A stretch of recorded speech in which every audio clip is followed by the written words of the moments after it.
The 2024-25 season is obviously in the bank, and on this week, me and Pat are actually going to be doing player grades for each Chicago Bulls player. Today, we're going to be grading Coby White season. We're getting to all that and more right after this.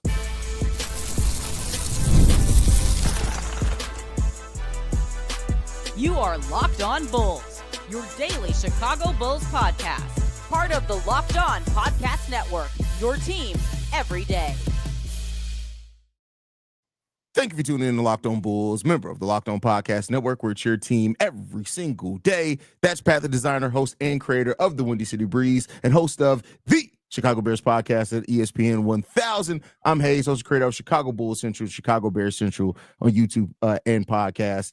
Today's episode is brought to you by Amazon Fire Stick TV. This episode is brought to you by Amazon Fire Stick TV. Turn any TV into your Xbox. No console needed. Head to Amazon.com/Fire TV Locked On to learn more. All right, everydayers. By the way, I got to get that in there. They have been getting on me and not saying everydayer. So if I start saying that more often, company man, I got to do some things from time to time.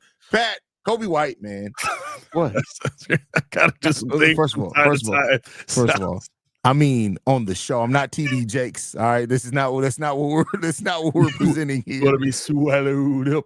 I mean, he retired. He's clearly done a lot of swallowing. He had to retire. But with that, start the show. That's how we start. Top of the morning. Top of the morning. But Pat, let's start at this overall great. Like we'll get into some intricacies as the show goes on, but when it comes to Coby White, like how do you grade his season, and why do you grade it that way? Listen, I thought Coby White had a B+ season. I'm not gonna overstate it. Listen, he won NBA Player of the Month. He balled out in the second half of this season. I do think I'm one of those people who do believe that it was a lot of you're trying to navigate the Zach LaVine situation of, he's getting the ball more times than not. I'm more of a spot-up shooter, and this doesn't really fit Kobe's game. Yeah. I can find the same spot, but, I can look at that and also say, yes, but I can't ignore the entire first half of the season. Were you better in the second half of the season? 100%. Were you good in the first half of the season? Sure. I think I could say good, which is a B kind of grade. But to me, when I look at Kobe's season, I think it's just, you started off with the inconsistencies this year and you finished very strong, except versus some of the better teams, which we kind of needed you to win against. But I think you can take his game and what you saw in the second half of the season and say, once again, when Zach LaVine was not on the floor with Coby White, you saw him be much more consistent. You saw him be much more effective. You saw him get to his spots and know what his spots were. I thought his finishing ability in the second half of the season was through the roof. And listen, the one thing that I give Coby White, which if there's anything about his game where I'll give him an A, Coby White is efficient. Like when he's scoring those big numbers, when he's scoring 36, he's doing it on it's like 12 shots. 16 shots, bro. You know what I mean? Like he's like 12 for 16. So to see that, I think that you get a little bit you feel a little bit better about what you saw in the second half of the season, but I know Bulls fans want to, but we can't just forget the first half that we saw.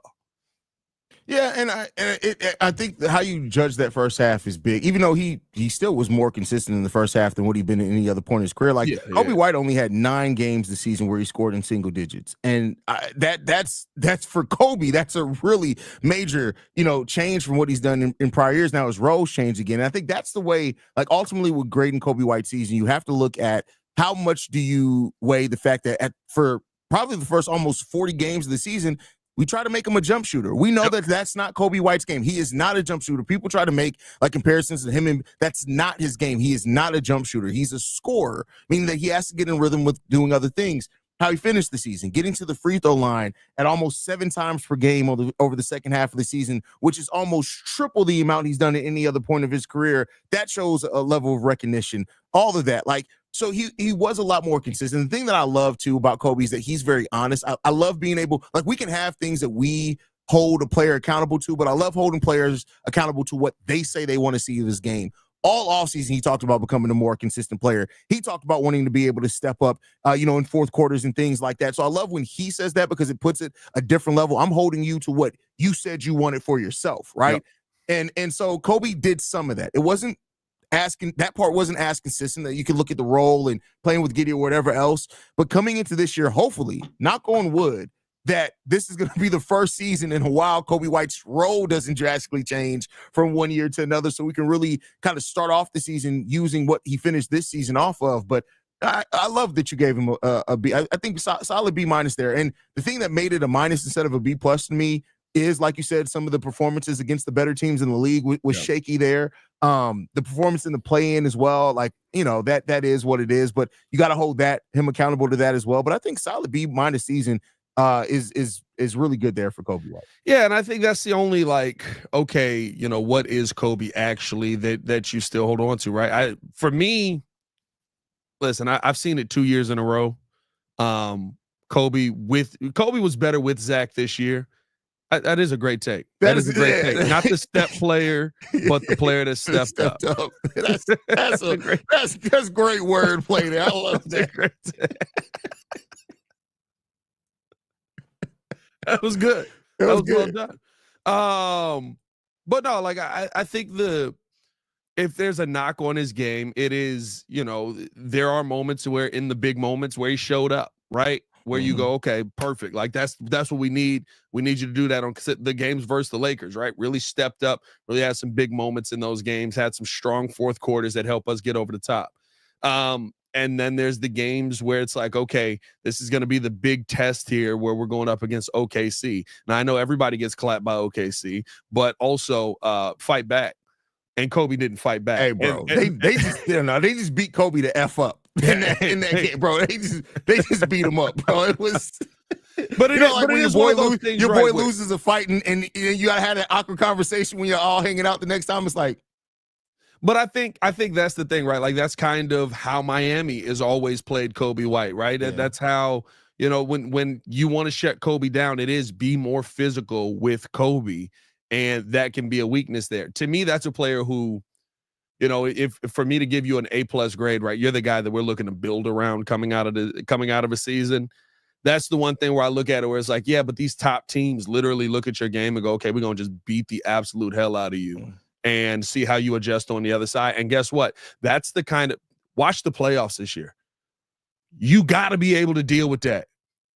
If you're not able to deal with that, you are not going to be a main piece of a team moving forward. Look at how they are letting muggings happen in this Knicks series. Look at how this Houston series is going. Look at how this Lakers series is going. I thought I saw Jimmy Butler yesterday in that Minnesota game. Young Jimmy, remember when he was going at LeBron when he was a young buck? Like that's what Anthony Edwards was doing to LeBron yesterday. Bro, you got to be able to deal with physicality, or you're not going to be able to be a top piece on a team out That's a fact. That's a fact. And that's, I think, part of one of my, and I know we'll get into it, the next step, the last segment on today's show, but I think one of the things that I really want to see a little bit more from Coby is a mid-range game. But then again, I don't know if you can, because that mid-range now, you got to be physical to score in the mid-range consistently. And I haven't quite seen that from Coby, whether it's the wingspan or whatever it is. I need to see a little bit of that mid-range. I think if Coby can get, with his quick first step, he can get some solid mid-range game going, it can really open up some more of his game for him. Yeah, like that's going to be important for him moving forward. Hopefully he's able to develop some of that. Listen, and the funny thing is, right, like, okay, now we're seeing Coby kind of get his game as a scorer. Like, I would love to see Coby, and I would. Like, I don't care about Coby the jump shooter. You have to be able to shoot. Yes. Coby's getting to the rim. I would love to see Coby have an offseason very similar to Derrick Rose after the Boston Celtics season, where he was like, oh, y'all gonna just beat the hell out of me? Okay, I'm hitting the gym. And Derrick came back just very much bulked up, maintained the speed, maintained the power, was able to get to the rim. But he came back so much stronger because he was like, oh, this is the NBA.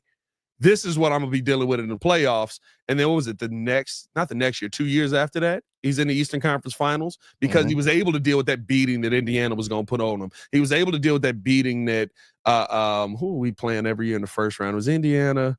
I don't know, but I remember it took D Rose probably 2.5 years to learn how to just deal with the physicality of Mario Chalmers too.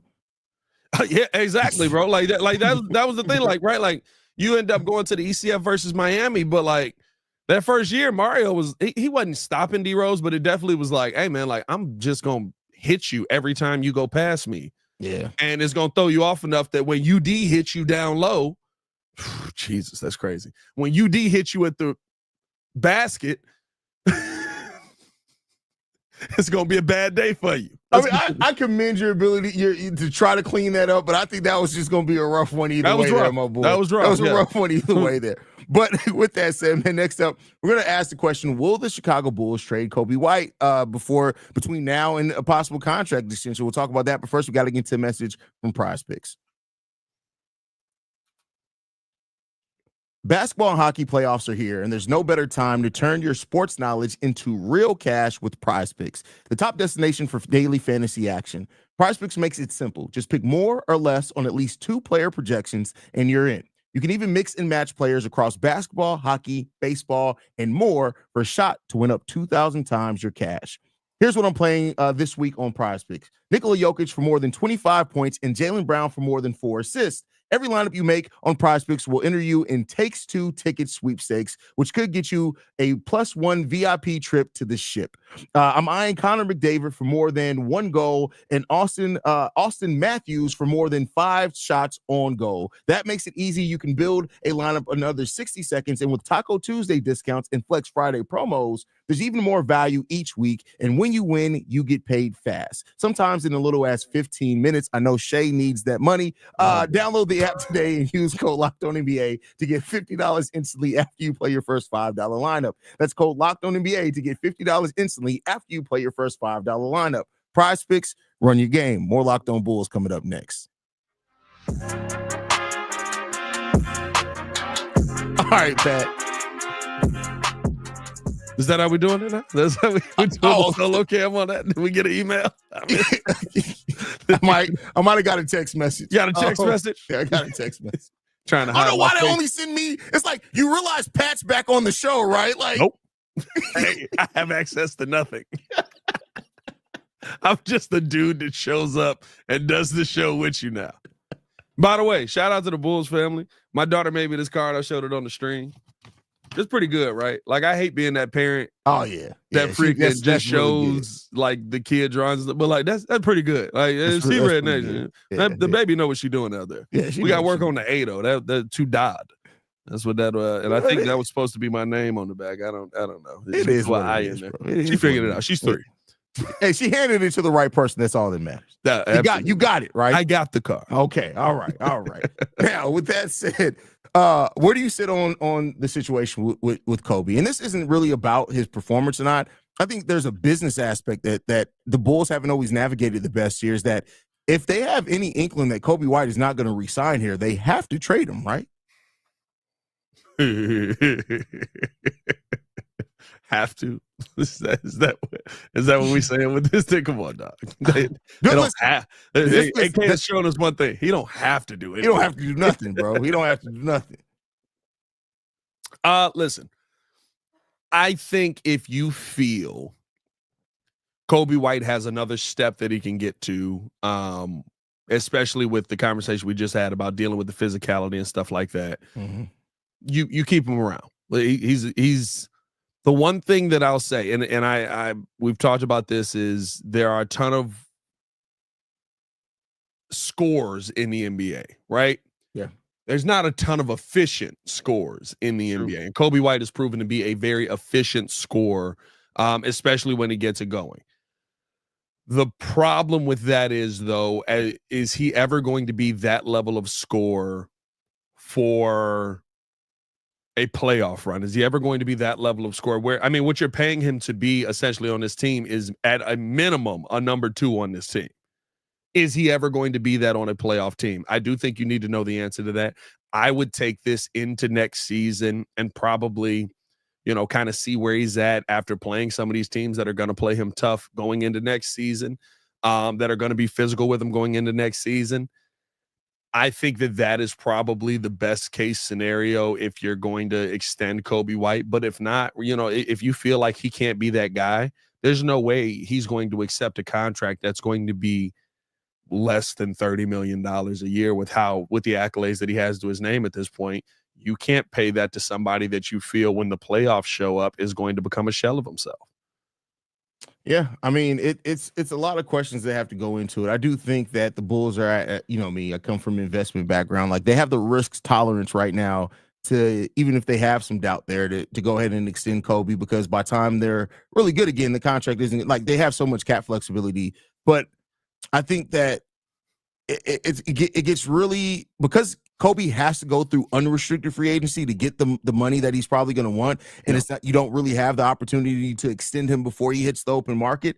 That's where you have to be really confident that you are going to be willing to do what it takes to re-sign him. Because if you allow him to hit the open market and you did not trade him and you aren't sure if you're going to be willing to offer him what he wants, that to me is just stupid. Now, it's not nothing that AK hasn't done before. So I mean, I can't say, you know, I can't say that he won't do it, but it's a layered situation here that the Bulls have to be very intentional about how they move forward with, because I mean, you can end up losing a player like Coby for nothing. And then who's to say if Coby does go to a situation where he does figure it out, now you're back looking like the fools. So I mean, I don't envy the situation, the place that they're in now. Like, it would have been real nice if they had another year on his contract after this. So then you could say, hey, all right, bet he showed a lot at the end of the season. We're going to go through all of next season with him coming in as the 1A, 1B, however you look at it.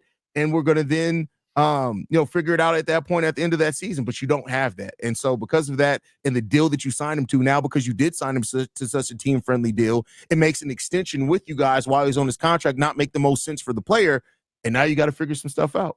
Now, what I also say is, like the Coby conversation is a lot easier because, to me, if you sign Coby, depending on what he gets, right? I don't think that Kobe's going to be this. What's the max that he can get? I don't even know what his max is right now. I don't think he's going to be this. As an extension. As an extension, I think so. It's 150%. He has a $12 million contract. So you're looking at about 34-ish million, if I'm doing my math correct. Right. So at 34 million-ish, that's still an incredibly tradable contract. And Coby White is never not going to be a scorer, right? There's a team that may look at Coby and say, yeah, the Bulls need him as a number 2, but we're willing to pay him more to come in here and be our number 3 because we've already got our 1 and 2 established. Yeah. I don't need him to be perfect. I just need him to be great in these moments. I need him to maybe change his role and we bring him off of the bench, and now he's just the dominant killer off the bench who gets to go out there and just be pure offense, right? I think Kobe's contract, no matter what, because of the type of player he is, would be extremely tradable if you signed him to it after. But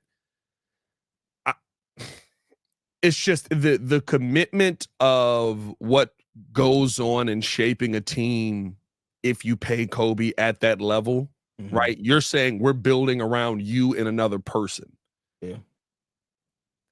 You're setting yourself back yet again if you then go, well, this didn't work. All right, let's move on. Yeah. I mean, we'll see. I mean, it's a risk. And ultimately, I hope Coby stays here. Like, I want to be clear. I hope Coby White is still a Bull. I think especially when you have players that you drafted that developed, and Kobe's dealt with a lot here between coach changes, role changes, personnel changes all up and down the roster all the time, direction changes. Like, this is like the 5th time the Bulls have changed direction since he's been a member of the Chicago Bulls. I think this is the only time he's coming into a season with the same role. Yeah, and we don't even know for sure if that's going to happen yet. Listen, I put nothing past AK. They draft bro. Trey Johnson. If they find a way to move up enough to get Trey Johnson in his lottery, that's a different conversation, right? That's what I'm saying. I more than like there's a 99% chance he's coming in with the same role, but I'm just saying that with AK, you just never know. I'll say this, and I know they could want him to become a post player next year. Look, 1.7%. I think is not great odds, but it's great odds if you're Chicago Bulls, right? If Cooper Flag shows up, I trade him. Why because trade him? You know the direction you're going. You said what? Why trade him? Because I think you know the direction you're going. I don't think you want to take away from Giddey what you're seeing right now. Giddey's giving you triple-double effect with 25-point triple-doubles. Like, I don't want to take that away from him. I want him to make that work with Cooper Flag, with Matas Buzelis, and I would say that would be the core that I would go with. And that's the conversation where I'd be like, okay, now I just need I need Kevin Huerter there, right? That's where you keep Kevin Huerter, where you say, I just need a shooter. I need a scorer that can make this happen. That's the conversation where I probably would move on from him. But outside of that, I want Coby on this team. All right, fair enough. We'll see what ends up happening, man, as we get into this final topic. What is the next step here for Coby White? But first, we do have to tell you guys all about our sponsors over at FanDuel. Listen, the NBA playoffs are here, and FanDuel is giving new customers an incredible way to get in on the action right now. When you join FanDuel and place your first $5 bet, you'll get $250 in bonus bets if your bet wins. FanDuel makes betting super easy, whether it's picking your favorite team or diving into player props, because our favorite team is not in the playoffs. From three-pointers to steals, assists, FanDuel has so many ways to bet your favorite player props. Plus, after the game tips off, you can even combine live prop bets into same game parlays for a chance to win big. Don't miss out. Head to FanDuel.com to claim your $250 in bonus bets today. That's FanDuel.com to claim your $250 in bonus bets today. More Locked On Bulls coming up next. It's too much more. Pat doesn't adapt to change very well, especially not quickly, not on the fly like that. I wasn't mentally prepared. It's gonna take me a quarter to figure it out, dog. Yeah, man, you reminded me of Allen saying that. Hey, listen, I wasn't prepared. What are we doing here, bro? Anyway, what's the next step? I talked a little bit about it in the first segment. The next step that I want to see Coby White taking, the reason why it was getting to the free throw line. I'm going to assume that how he got to the free throw line at the end of the next season, you're going to see at least 80% of that. So that takes care of that for me. It's that mid-range game. I want to see more creativity in the mid-range from Coby White. I do know that he does have that step back shot that he goes. He just does that at the three-point line. Do that same thing. Just about 3 feet in. Get a little bit of the mid-range going there.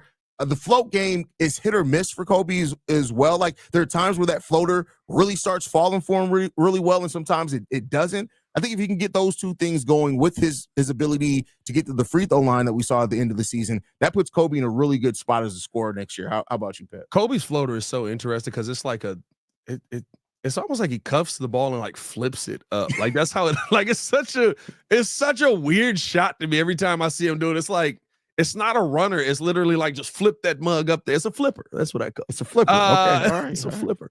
No, I think I said it earlier. I need Coby White to get stronger. I think with his speed, you can't. That's funny, Jerome. I just thought about that with the breakdown that I said. but hey, you ain't lying. That'll be a full team. I think Coby just he gets to the bucket fine until they don't want him to get to the bucket and they start beating up on him. You got to be able to withstand that. And I think he does a good job when he ends up turning it into a jump shot and adjusting on the jump shot and throwing a tough shot in there. But there just needs to be more of an ability to fight through the contact and still be able to finish. I think he's so fast that to me, that is only a problem versus teams that know they can't keep up with his speed. Mm-hmm. Unfortunately, that's a lot of the teams that are in the playoffs right now, right? At that point guard position or that 2-guard position, you're going to have more times than not people that are just going to try and beat you up on the way to the lane. And yeah, that may hurt you. To me, that may hinder who Coby is as a shooter a little bit. But one, I think it's going to make that deep shot that he loves to pull even more effective, because Lord knows Coby's going to have that random heat check moment in the game where it's just like, hey, I know I've hit my last 2 layups. I'm going to throw this thing from 40 and see if it falls. It's going to help you in that regard. I also think it helps you, like you were talking about, in that mid-range game, because I think in the mid-range game, even with that, there's just a lot of times where there's a ton of contact, and Coby ends up looking at a ref going, why didn't you call that? And it's like, well, because you're Coby White and you're not LeBron James. Like, get to the point where you can fight through that contact and where the top teams can't just beat the crap out of you and throw you completely off of your game. And I think if he unlocks that level, I think you do go from talking about Coby White as possibly a number 2 to like, no, we have our clear-cut number 1 now. Okay. All right. Look, And here's the thing, like becoming a number one is it's so many different things that can go one way or another, right? Like, and I just want to see Coby be the best version of himself. That ends up being a number one, great. But I think Coby can be a damn good number two. But you still then would leave that question on who's your number one, which the Bulls would have to try to find an answer to, right? But at this point, like, and I think this is the conversation that we need to have, like, not to put a cap on a player, but Coby White's about to be 26 going into next season. How much realistically do you think he can still improve his game? Because this is supposed to be, theoretically, this is the prime of your career, right? From now until hopefully about 30, this is the prime 31, 32. This is the prime of your career.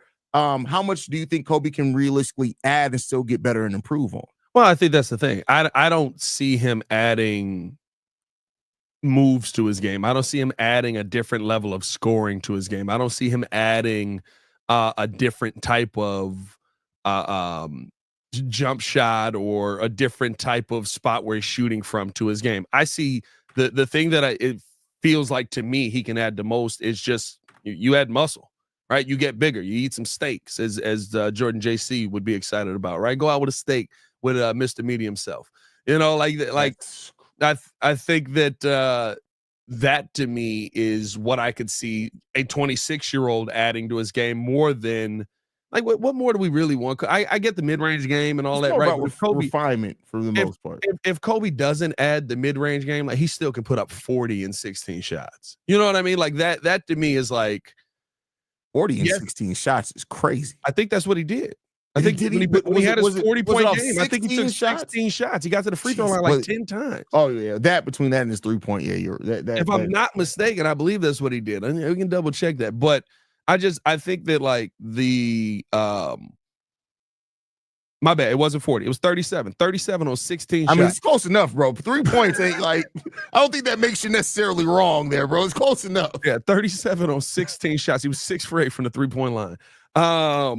But no, like the thing that you can see a 26-year-old adding in my mind is I'm gonna just get stronger. Like you got your grown man body now.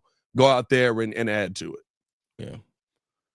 Yeah, we'll see, man. Overall, like Coby's a guy that does put in tremendous work in the offseason. We know that. That's every year. He's going to go work on his game and come back hopefully better, stronger, faster, and ready to go, man. And I'm really excited to see what a Coby White could look like without his role changing and him having to spend the first however many games adjusting to that new role. Like, just come in, do what you did last season, or be in the role that you were last season. Let's see how much further you can take it, man. And that came true with Josh Giddey as well.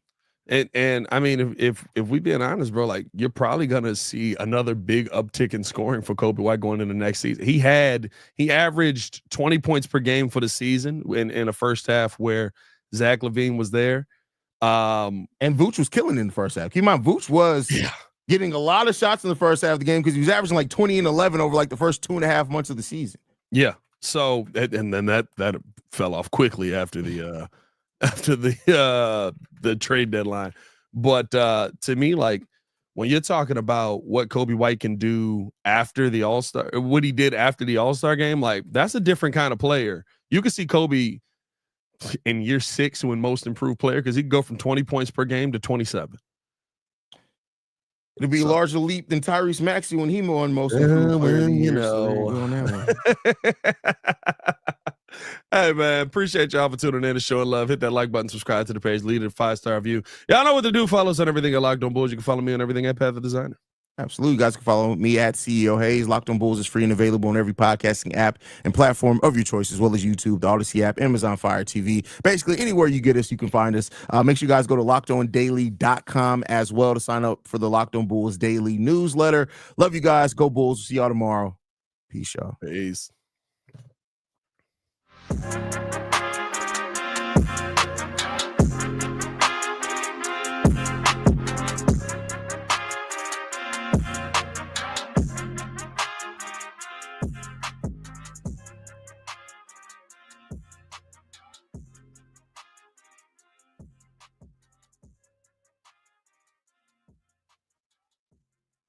Shoot, that's perfect.